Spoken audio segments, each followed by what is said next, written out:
né? Mas já que a gente entrou nessa parte aqui dos investimentos e tudo mais, eu queria entender de você que você está enxergando aí, né, nas possibilidades de investimento que a gente tem hoje, né, como as principais, o que você mais conversa aí com o seu público atualmente sobre isso, né? É renda fixa, Tá. nesse cenário aí de Selic de 15%, Tesouro Selic, CDB, ou você já acha que a Bolsa de Valores nesse momento faz sentido também a pessoa estar investindo, ações, fundos imobiliários, investimento internacional? O que você pensa aí? Como você está trazendo, você trata o seu Tá. dinheiro também? Se você quiser abrir um pouco aí de como é que você vem investindo, é interessante para a gente entender também. Tá bom. E isso aí que você falou é muito importante, né? Essa questão de você não desprezar os começos pequenos, Sim. aparentemente insignificantes, né? Por exemplo, cara, a pessoa, né? Você nunca vai chegar ao nível de investir R$ 500 por mês se hoje você desistir porque só tem 50. É um processo, né? Eu lembro que lá atrás, quando eu só conhecia a poupança, né? Então eu investia na poupança. Cara, tinha mês que lá atrás eu botava R$ 10. Só que é a disciplina, é a constância, você entender que no longo prazo isso vai virar uma bola de neve incrível a seu favor, né? E não desprezar, porque é muito comum, principalmente para os mais pobres, né? Para o rico, hoje eu vou investir 50 mil, caramba, né? Mas para o pobre é R$ 50. Aham. Tá ótimo, é R$ 50, mano, mas é todo mês. Esses R$ 50 daqui a 10, 15 anos vão te gerar um salário mínimo de graça na tua conta, caindo sem você ter que fazer nada. Porque a gente vai se empolgando e a nossa vida vai mudando. Então hoje você investe 30, 40, tem fundo imobiliário R$ 10. Só que daqui a R$ 10. um ano você aumentou para 30, 50, daqui a pouco, opa, caiu o 13º PLR, você vai fazendo o dinheiro trabalhar para você, né? Aí, com relação ao meu público, como é um público que está começando agora, eu gosto sempre de começar pelo básico da renda fixa. Então eu vou falar para o Sim. pessoal ali, ó, vai juntando uma graninha ali em um CDB, vai juntando uma graninha ali no Tesouro Direto, pode ser até numa caixinha, cofre. E eu vou falar, pode ser até na poupança, tá? Eu costumo dizer, né? A gente costuma demonizar a poupança, mas eu falo, né, que quem investe na poupança tem um QI 2 vezes maior do que quem não investe nada.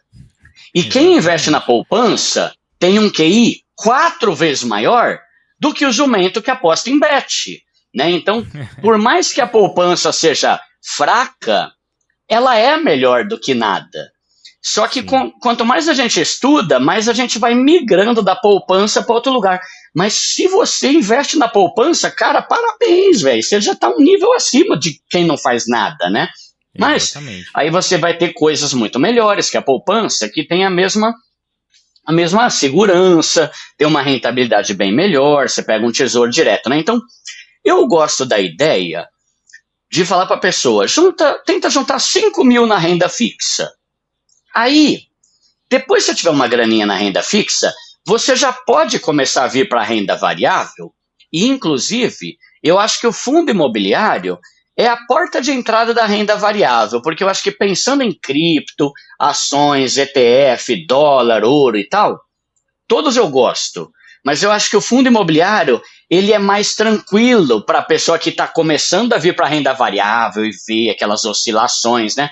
Porque ele tem menos oscilação que um Bitcoin, que umas ações de algumas empresas, né? Então, eu acho ótimo, mas aí o que eu falaria?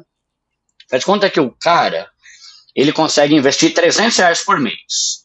Depois que você juntar 5 mil na renda fixa, você pode continuar juntando dinheiro na renda fixa, mas também já começando a diversificar para fundos imobiliários. Então, eu pegaria Sim. esses 300, eu começaria a botar, opa, tenho 5 mil na renda fixa, legal, já tenho meu pé de meio, uma reserva de emergência, agora eu já posso continuar investindo 150 na renda fixa, mas já vou botar 150 em fundo imobiliário. Não precisa necessariamente, tipo assim, agora eu só vou investir em renda variável. Não, vai diversificando. Eu mesmo, até hoje, todo mês eu invisto uma parte do dinheiro que eu tenho para investimento, uma parte vai para CDB, uma parte vai para Tesouro Direto, todo mês eu invisto em fundos imobiliários, todo mês eu invisto em ações, todo mês eu invisto em Bitcoin. Então, eu pego o total que eu tenho para investir e eu invisto um pouquinho em cada coisa, em vez de fazer tudo numa coisa só, né? A gente está num bom momento da renda fixa, ela está rendendo muito bem, né? Só que aí, às vezes você também já está pegando... Agora, foi até curioso no ano passado, né? Porque mesmo com a renda fixa alta, a renda variável também rendeu muito bem, né? Então, a gente está numa hora boa, muito bem, né? E eu acho que é interessante, depois que você tem o seu pé de meia de pelo menos uns 5 mil na renda fixa, você já pode começar a vir para a renda variável, só que aí você estuda, né? Por exemplo, o meu canal, eu não sou especialista em fundo imobiliário, então, cara, vai estudar com o Gabriel, que manja muito mais de fundo, para você entender melhor os setores, né? O PVP, o negócio de dividend yield, dividendo e tal. Vai focar num canal desse para você investir de forma mais acertada, né? Mais assertiva ali. Mas eu acho legal a ideia de primeira renda fixa e depois você começar a diversificar em renda variável, e eu começaria pelos fundos imobiliários. Mas hoje, eu invisto em tudo isso que eu falei, inclusive em ouro, em imóveis, em fundo imobiliário, em ações, ETF, né? E eu tenho uma estratégia específica para fundos imobiliários, né? Que me dá tranquilidade e me dá paz também, né?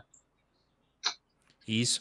E o que você trouxe aí sobre fundos imobiliários é, de fato, essa porta de entrada aí para o mercado de renda variável, eu concordo. Eu sou suspeito para falar disso, né? Logicamente, mas eu concordo demais contigo.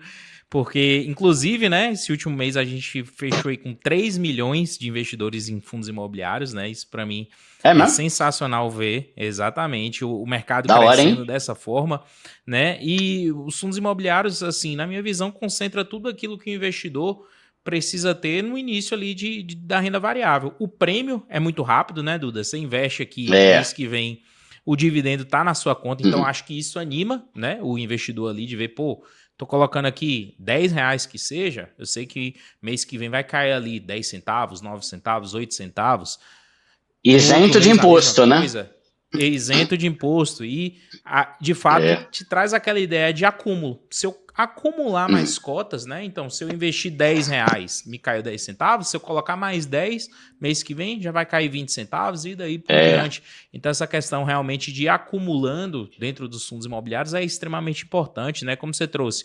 2025 foi um ano excelente para renda variável, Ibovespa bateu recorde, fundo imobiliário valorizou mais de 20% só no ano passado, então de fato a gente ainda está vivendo um momento interessante, né, para quem quer começar a investir em renda variável, né, com a Selic ainda alta faz muito sentido, né, e aí dentro do mercado de fundos imobiliários, o que é que hoje você enxerga aí de interessante? Eu falo nem em ativo específico, mas em segmento, porque a gente tem muita coisa, né, a gente fala de galpão logístico, a gente fala de shopping center, de lajes corporativas. Isso é interessante até para o investidor iniciante, né, Duda? Que ele consegue ver ali no dia a dia dele. O cara vai ali num shopping, vê o movimento de um shopping, as vendas, o estacionamento e tudo mais, e ele pode ser um investidor daquilo, né? Então, assim, eu queria entender de você, dentro aí das possibilidades que a gente tem no mercado de fundos imobiliários, o que é que hoje você enxerga, assim, como as principais? Tá. Primeiro que eu acho muito legal a ideia de fundo imobiliário, porque eu gosto muito da ideia de investir em imóveis, imóvel mesmo, sabe? Só que é um negócio que é muito caro, né? É muito inacessível para a maioria das pessoas. Então, o da hora do fundo imobiliário é que é uma forma que a pessoa tem de ser dona, né? Sócia, né? De imóveis, de galpões, de prédios, de shoppings, com valores bem acessíveis, né? E aí é isso, né? Você vai comprando aos poucos e vai aumentando a sua parte ali. Então, eu gosto muito dessa ideia, é prático, é fácil, os dividendos são isentos de imposto de renda. Então, de certa forma, é muito mais cômodo, né? E mais acessível e mais fácil de investir do que você comprar um imóvel mesmo, né? Então, qual que é a minha estratégia em fundos imobiliários? Primeiro, eu não sou trader, né? Eu gosto de investir para o longo prazo mesmo, pensando lá na frente.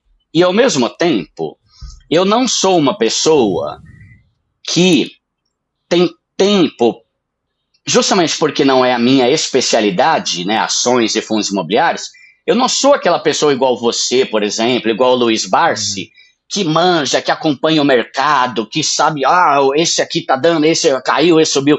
Eu não tenho tempo para isso. Então, qual que é a minha estratégia? E é a estratégia que eu comento, né, que eu sugiro para as pessoas que também não têm muito tempo de ficar analisando e tal.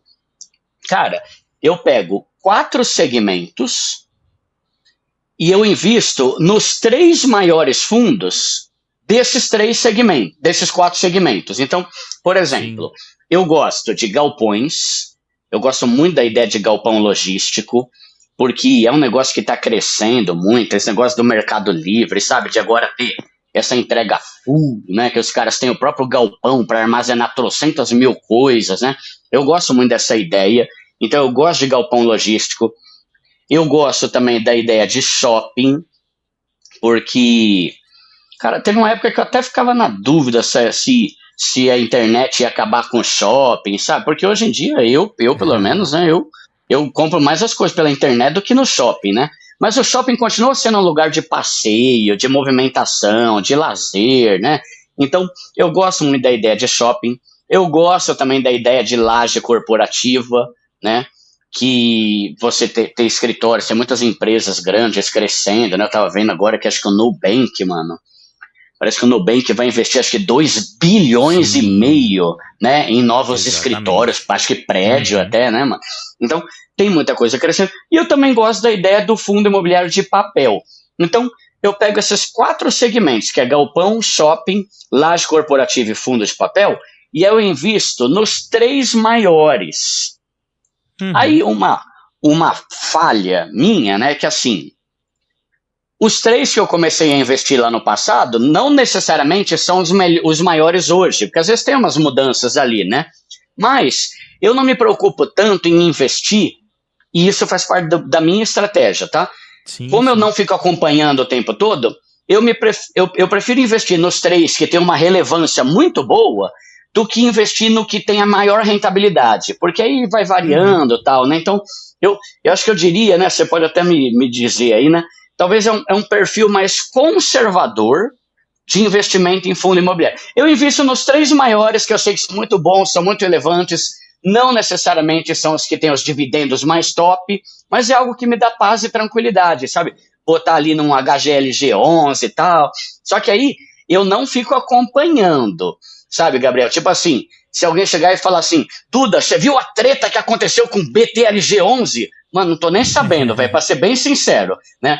Porque eu trabalho muito mais e o Sim, trabalho me gera mais dinheiro. Então, o fundo imobiliário é uma coisa que eu penso por longo prazo, sem ficar acompanhando necessariamente o que está acontecendo nesse mundo.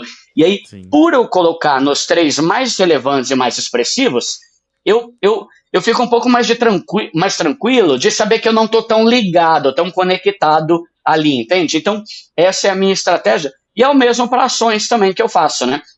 Então, ações, eu pego a mesma coisa, mano. Os 4 segmentos que eu mais gosto, que são banco, energia, seguradora e saneamento. E aí eu invisto todo mês, igualzinho, todo mês, nos 3 maiores bancos, nos 3 principais de energia, 3 principais de seguradora e 3 principais de saneamento. Então, todo mês, quando chega ali no dia, né, que normalmente eu vou do dia 5, dia 10, que é quando eu pego todo o meu controle financeiro do que eu ganhei, o que eu não ganhei, o que eu paguei, o que eu Sim. ofertei, eu pego a grana e eu faço certinho, sempre nos 3 fundos de galpão, 3 de shopping, 3 de ações, 3 de banco, 3 de fone aqui. E assim eu vou acumulando, né? Pensando no longo prazo, né? Então é mais ou menos essa minha Sim. estratégia hoje, sabe? Pensando em ações e fundos imobiliários, né? Sim, sim. E eu posso dizer para você, Duda, que fazendo essa estratégia que você está fazendo, pelo menos para fundos imobiliários, você pode ter certeza que você vai estar fazendo o dever de casa muito bem feito, tá? Porque assim, investir em fundo imobiliário às vezes chega até a ser chato, monótono, porque basicamente todo mês é a mesma coisa, né? São Sim. pequenas variações que acontecem ali, né? Como você falou, você pegar hoje os 3 maiores fundos de galpão logístico, por exemplo, HGLG, BTLG, XPLG, que seja, né? se você comparar os relatórios de hoje e o de 12 meses atrás, basicamente vão ser quase que a mesma coisa, né? Porque basicamente a gente está investindo em um imóvel, né, que tem contratos de longo prazo e pouquíssimas coisas são alteradas nesse período, né? Então, de fato, acho que é bem interessante aí para você continuar seguindo essa estratégia. Acho que não faz diferença nenhuma, não. Esse aqui só foi um pedaço da nossa entrevista completa no Terça de Valor, um quadro onde eu convido personalidades do mundo das finanças para falar sobre a sua experiência e a sua vivência nesse mundo e como pode impactar a vida de outras pessoas. Gostou e quer assistir completo? O link está na descrição aqui desse vídeo, basta clicar e assistir o episódio na íntegra.